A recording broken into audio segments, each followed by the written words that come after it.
Transporters allow a person in Star Trek to travel between two locations in a couple of seconds. Seems like magic, but the technology it uses is actually conceivable. It would only require a super advanced MRI scanner and a super advanced 3D printer. You are scanned, disassembled molecule by molecule, and then reassembled at the destination. Even though it is the safest form of transportation in Star Trek, there are a handful of characters on the show who are hesitant to use it and prefer using shuttlecrafts. But they are only worried about the possibility of something going wrong. There's also the fear that even when the transporter works perfectly, you still don't survive the trip. This is the idea that it isn't the same person at the destination. It is only a clone or replica, and everyone just believes otherwise. Even the replica believes they were the original person since they have all of the memories and continue to behave the same way. This replica fear is only mentioned in passing once in the entire franchise by the inventor of the transporter, Dr. Erickson. And then there's all that metaphysical chatter about whether or not the person who arrived after the transport was the same person who left and not some weird copy. Which would make all of us copies. That's it. He just brushed aside the question as silly metaphysical chatter.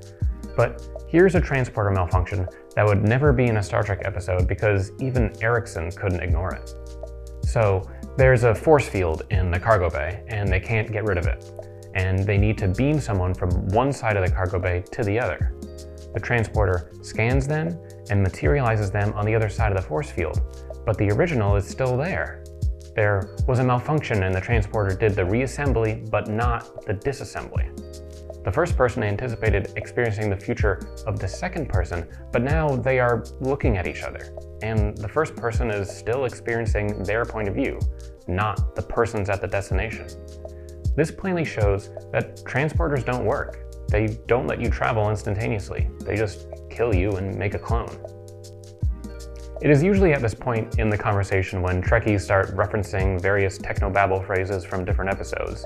So let's take a closer look at the rules of the Star Trek universe. This is the Star Trek Technical Manual. It goes over all the details of how technology on the show works. This book's release was actually rushed because someone had leaked this the year before. It is an internal document only meant to be seen by the writers for the show. The official one is written from an in-universe perspective by members of Starfleet, but the leaked one is written from the perspective of the writers for the other writers, so it's much more direct. They even referenced the leaked manual in the one sold in stores. An important word of caution: all Starfleet personnel are hereby advised that any previous technical documentation in your possession may be suspect because of an ongoing Starfleet program of disinformation intended to confound and confuse the intelligent assets. But I think the official book does more to confound and confuse than the leaked one. These guides are supposed to provide a consistent answer to technical questions, but in the show itself, the rules of the transporter aren't consistent. They work differently in certain episodes just because the story requires it. So there really isn't one canonical explanation for how it works. But these manuals are at least the default explanation, which the writers are free to ignore so they can make a Tuvix, or a second Riker, or a good and a bad Kirk, or have Scotty come back for an episode of TNG. In the writer's manual, it describes the difference between replicating food and transporting a person. To replicate food, it is fine to have a pattern stored with the detail down to merely the molecular level. But that isn't good enough for living matter for some reason. For transporting people, it needs to be at the quantum level resolution.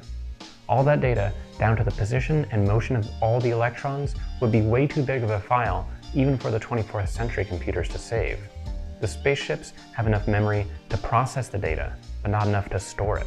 The analogy they use to explain this really gives away that this was written around 1990, 7 years before DVDs were invented. They compared the futuristic technology to old TVs and VHS tapes. In 1990, you could watch a TV show with good resolution, but once it was recorded, it would be much worse quality. In the same way, with transporters, if you tried to resurrect someone with a molecular level scan, they would come back looking like an old VHS tape. This is a convenient excuse the writers have for why they can't just kill off a character and then bring them back with a transporter for the next episode. It would be possible to reincarnate people, but only if they had a lot more data storage. If you were able to resurrect your crewmate, then the transporter would seem a lot more like a suicide machine taped to a cloner.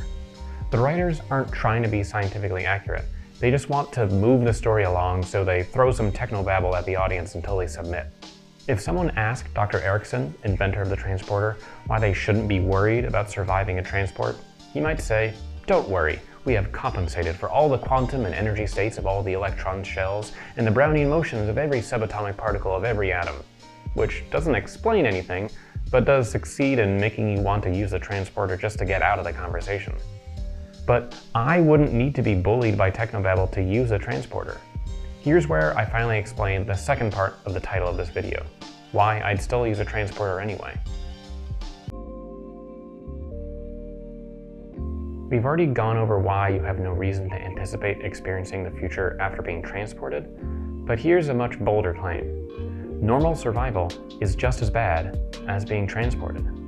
Any reason you can give for why you expect to experience your future normally can also be said about the transported replica. Both future you and the replica have your memories, your behavior patterns, and usually even your individual molecules. So if you aren't worried about surviving moment to moment normally, you shouldn't have to worry about surviving the transporter. The moral philosopher Derek Parfit called this the extreme claim. My relation to my replica gives me no reason for special concern. Since ordinary survival is no better, it too gives me no such reason. This is a pretty weird idea to wrap your head around, so let me explain with another Star Trek scene that would never happen on the show. This scene is based on the thought experiment of another English philosopher, Bernard Williams. A member of Starfleet was exposed to radiation. Thankfully though, they caught it early. They only need to replace one neuron in the brain. They will use the transporter to lock onto the damaged neuron, beam it away, and then instantly replace it with a new, undamaged neuron. It is only one neuron, so you'll definitely survive the surgery. It's less than the number of neurons killed by mild concussion, and people anticipate experiencing the future after having one of those. There's a problem with the radiation damage though. There's no way of knowing which neuron is the damaged one, and as time goes by, the damage will spread. So the doctor recommends a surgery where a percentage of the brain is replaced. What percentage of the original brain needs to stay for you to survive the surgery? If one neuron was an acceptable loss, why not 10% of the brain? 25%? At what percentage would you not experience the future after your surgery? Say you decide on 50%. What's the argument against 51, 52%, all the way up to 99%? You are eventually left with just one original neuron, and there's no way our consciousness is housed in one neuron. Anticipation of the future doesn't work on a sliding scale. It's all or nothing. You can't half experience a moment, or experience it 75%. Here's the point of the thought experiment. It is impossible to answer the question because of an assumption in the way it was asked. The question assumes you should anticipate experiencing the future to begin with. Once you give up on that assumption, then the question becomes solvable. The transporter is fine to use. There is no reason to anticipate experiencing the future normally, so there's nothing to lose by using a transporter. And what you gain by transporting is letting future you not have to waste time in the shuttlecraft. When I started thinking about this idea, it really confused me. Philosophical ideas and thought experiments are interesting, but they leave me with specific questions I want answered by the other sciences, like neuroscience and evolutionary biology. How is the brain organized, and where is the central control center of the brain? I tried to answer these questions in my previous video. To briefly summarize, there isn't one executive part of the brain where the you that will experience the future lives. It is an ever-changing mix of different processes that believes it is one permanent self.